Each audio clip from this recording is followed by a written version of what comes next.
Hi hello నమస్తే welcome to our channel. ప్రస్తుతం మన ముందున్నారు పొలిటికల్ అనలిస్ట్ అరసుమల్ శ్రీనివాస్ గారు. Hi sir. నమస్కారం సార్, ఈరోజు మార్నింగ్ నుంచి ఒక హాట్ టాపిక్ నడుస్తుంది. వైసీపీ ట్విట్టర్ పేజ్లో ఒక పవన్ కళ్యాణ్ ఒక బయట పెట్టి కృష్ణ గారిని కించపరిచారు అని చెప్పేసి ఒక చిన్న బయట పెట్టారు. కానీ అదే కౌంటర్గా జనసేన ట్విట్టర్ పేజ్లో ఏంటంటే ఫుల్ స్పీచ్ పెట్టారు. అనవసరంగా మహేష్ బాబు గారికి పవన్ కళ్యాణ్ గారికి గొడవలు ఏమైనా పెడుతున్నారా అంటారా వైసీపీకి? ఇప్పుడు వాళ్ళ బాసు జగన్మోహన్ రెడ్డి అతని పని అయిపోయింది. జనాల దగ్గరికి వెళ్ళి పలానా పని చేసాం, మంచి పని చేసాం, మాకు ఓటేంట్రా బాబు అని సీన్ లేదు. ఇదే కొనసాగితే వాళ్ళు దొండిపోళ్ళు బ్యాచ్ ఉంది కదా, జే గ్యాంగ్, వాళ్ళందరినీ మార్చేస్తారు ఇవాళ రేపు. వాళ్ళు మార్చేస్తే నామినేషన్ కూడా వేయరాళ్ళు. మరి వాళ్ళకి టానిక్ ఇవ్వాలి కదా, కొంచెం బలం వాళ్ళ ధైర్యం చెప్పాలి కదా. కాడి బారేస్తారు. ఇప్పుడు నువ్వు బాహుబలి సినిమా చూసావా? చూసాను సార్. బాహుబలి సినిమాలో ఆ కాళ్ళకేలు వచ్చేసి వీళ్ళందరినీ నిరికెత్తున్నప్పుడు వీళ్ళు బెంబేలెత్తిపోతారు. బెంబేలెత్తిపోయి ఇప్పుడు యుద్ధం ఓడిపోతున్నాం అన్నప్పుడు సగంలో వదిలేస్తారు, పోరాటం మానేస్తారు. అప్పుడు ఆ హీరో వచ్చి మనందరూ ధైర్యంగా యుద్ధం సిద్ధమా అని ఏదో అడుగుతాడు, యుద్ధం చేద్దాం అని. అదే టైంకి వాళ్ళందరినీ కాలు ఇరిగిపోయిన వాళ్ళు, కాలు తెగిపోయి ఇప్పుడు చేతులు తెగిపోయిన వాళ్ళు కూడా యుద్ధానికి సిద్ధమవుతారు వాళ్ళకి ధైర్యం ఇచ్చిన తర్వాత. అలాగా వీళ్ళు వాళ్ళని నెడుతున్నారు. అంచేత ఏ చిన్న పాయింట్ దొరికినా ఎవరు అవకతవకగా మాట్లాడినా అది పట్టుకుంటారు తప్ప విషయం ఉండదు అందులో. అసలు పవన్ కళ్యాణ్ గారు ఏం చెప్పాడంటే, వాళ్ళు సరిగ్గా అర్థం చేసుకుంటే వాళ్ళు బుర్ర ఎక్కడ పెట్టుకోవాలి వాళ్ళకి వెళ్ళదు. ఇప్పుడు ఎన్టీ రామారావు గారు రాజకీయాల్లోకి వచ్చాడు. ఆయనతో పాటు సినిమా పరిశ్రమలోనే ఉన్న సూపర్ స్టార్ కృష్ణ గారు విభేదించాడు. ఆయన తెలుగుదేశం పార్టీ అయితే ఈయన కృష్ణ గారు కాంగ్రెస్ పార్టీలో పోటీ చేశాడు.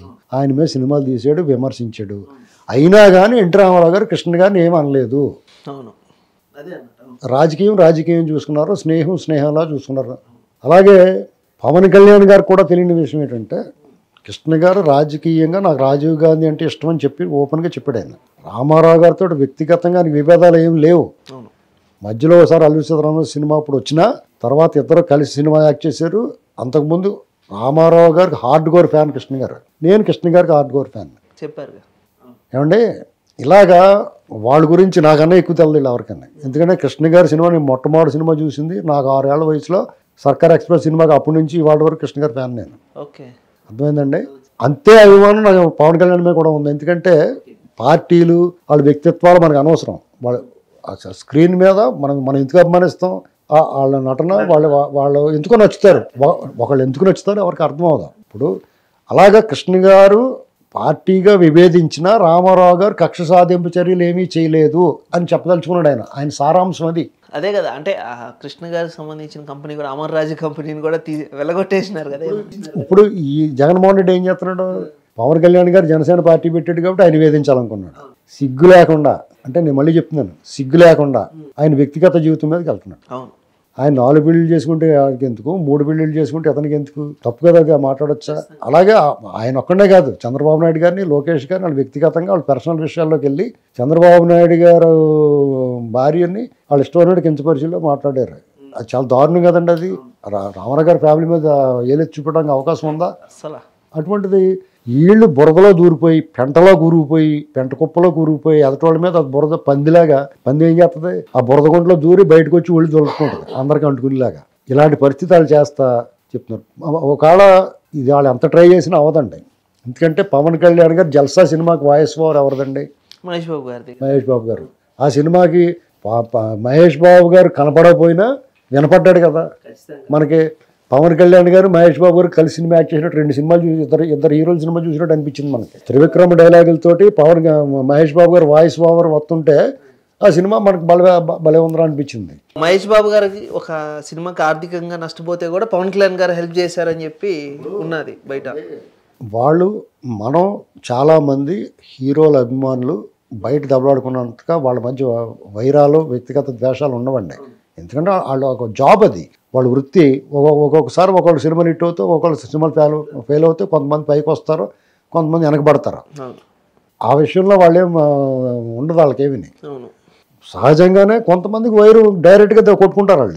వాళ్ళు పేపర్కి ఎక్కేసి డైరెక్ట్గా నువ్వు ఎదవని తిట్టుకున్న వాళ్ళు ఉన్నారు. ఆ హీరోల మధ్య ఈగోస్ ఉండవు, చాలా క్లోజ్గా ఉంటారు. రామారావు గారు, నాగేశ్వరరావు గారు అప్పుడు కూడా అభిమానుల మధ్య వైరు ఉండేది, వాళ్ళు బాగానే ఉండేవారు.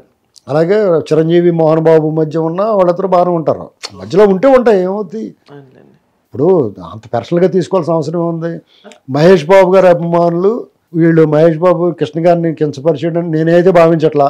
నేను సూపర్ స్టార్ కృష్ణ గారిని హార్డ్ కోర్ నాకన్నా ఎవడం ఉండడు. నాకేం అనిపించలా. అది నిజమే కదా చెప్పాడు. రామారావు గారు ఏం అనలేదు కదా, వేధించలేదు కదా. అంటే ఇలా ఎందుకు చేస్తున్నారని సార్ నేను ముందే చెప్పాను కదా, వాళ్ళ పని అయిపోయింది. ఏదో రకంగా తొయ్యాలి. ఎంత లేపినా క్రేన్లు పెట్టి లేపినా లేకట్లేదు. బులకరాయి వాడారు, ఆ ఏడు మొగ వేసుకుని బాబు బాబు బాబు అంటున్నాడు. అయినా పని జరగట్లేదు కదా. అప్పుడు ఏం చేస్తారు వాళ్ళు పాపం? తప్పదు. ఇప్పుడు మనం వాళ్ళ వైపు నుంచి కూడా ఆలోచించాలి. ఇప్పుడు జగన్మోహన్ రెడ్డి గారు నేను నమ్ముకున్నారు, అది పులి సింహం అనుకున్నారు.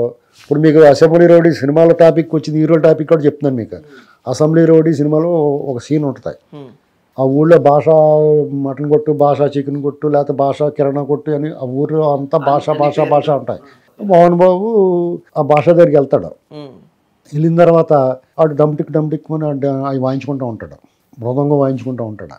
అప్పుడు మోహన్ బాబు డైలాగ్ ఏంటంటే, భాష అంటే నువ్వు ఏదో పెద్ద రౌడీ మీసాలు వేసుకుని, పెద్ద చుబ్బడికాయ పెట్టుకుని, గళ్ళలుంగి కట్టుకుని, టీ షర్ట్ వేసుకుని, మెడలో స్కార్ప్ వేసుకుని, గిరదాలు జుట్టు వేసుకుని ఉంటావు అనుకో, నువ్వేంట్రా పిచ్చి ముండా కొడుకులా ఇలాగ ఉన్నావు అంటాడు.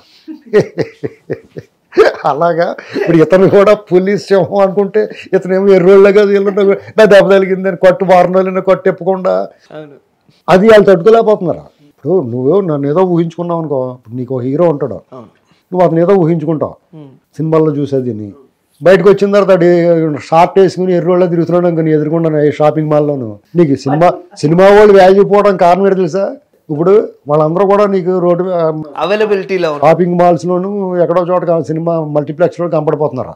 ఏంటి షార్ట్లు వేసుకుని, లేకపోతే రకరకాల డ్రెస్సులు వేసుకుని, మేకప్లు తీసిన తర్వాత దెయ్యాల్లో ఉంటారు వాళ్ళు. ఇలాంటివన్నీ చూసిన తర్వాత నువ్వు ఏమనుకోరు బాబు వీళ్ళ అనిపిస్తుంది కదా. ఇది వరకు మా చిన్నప్పుడు ఎలా ఉండేది, సినిమా తారలు కనిపించేవారు కాదు బయట. వాళ్ళందరూ స్టూడియోలో చూసుకుంటారు, లేదా ఎక్కడో చోట చేసేవారు. వాళ్ళు ఎవరు నిజంగానే తారలు దిగి వచ్చారు అన్నట్టు ఉండేది వాళ్ళు ఎవరన్నా చూస్తుంటే. ఇప్పుడు అది పోయింది కాబట్టి అభిమానుల మధ్య అంత వైరం ఏమి ఉండదు. ఏదైనా ఉంటే ఆ కలెక్షన్, మా హీరో కలెక్షన్ రావాలని అభిమాని కోరుకుంటారు, తప్పులేదు. బాగా ఆడాలి కోరుకుంటారు. సినిమా ఫ్లాప్ అయితే బాధపడతారు, వాళ్ళకన్నా ఎక్కువ బాధపడతారు. ఎలా చూస్తారు సార్? అంటే రాళ్ళ దాడి, మళ్ళా కొన్ని రోజులు పోతే ముందరేమో గీతాంజలి గారి గురించి, ఇప్పుడేమో ఇట్లాగా గీతాంజలిని ట్రోల్ చేస్తే చనిపోయిందని చెప్పడం అనేటువంటి బూతు. వీళ్ళు ట్రోల్ చేసిన దానికి ఎంతమంది చచ్చిపోవాలి? వీళ్ళే. రజనీకాంత్ గారిని కూడా వదలలేదు కదా. రజనీకాంత్ గారు పాపం ఏదో మాట వరుసకు వచ్చి ఏదో ఎన్టీ రామారావు గారి శత జయంతి ఉత్సవాలకు వచ్చి ఓ మంచి మాట చెప్పాడు. ఆయన భయంకరంగా ఆఖరికి రోజా కూడా ఎలకలు పీకిన తాటంక లాంటి మాటలు మాట్లాడింది. తప్పు కదా. రజనీకాంత్ గారు సూపర్ స్టార్నే, సౌత్ ఇండియన్ సూపర్ స్టార్నే. So simple, very humble. ఆయన అంత సింపుల్గా హంబుల్గా డౌన్ టు ఎర్త్ ఉండే పర్సన్నే ఆయన ఇలాంటి వాటిని లెక్క చేయడు. మీకు ఈ సందర్భం వచ్చిన తర్వాత చెప్తున్నాను. ఆ హీరోల స్థాయి ఎలా ఉంటుందంటే, రజనీకాంత్ గారు ఒక గుడికి వెళ్తే బెంగళూరులో, అక్కడ ఒక ఆవిడ 10 రూపాయలు ముష్టేసిందంట ఆయన ఇలా నిలబడి ఉంటే. అంటే గడ్డ మాసిపోయి ఓ లింగి కట్టుకుని మెడలో భుజం మీద తువ్వాలేసి నిలబడితే, అది అయిన తర్వాత ఆ పూజారి గారు హారతిస్తుంటే అర్చన అయిపోయిన తర్వాత ఈయన 500 1000 వేసాడు అందులో.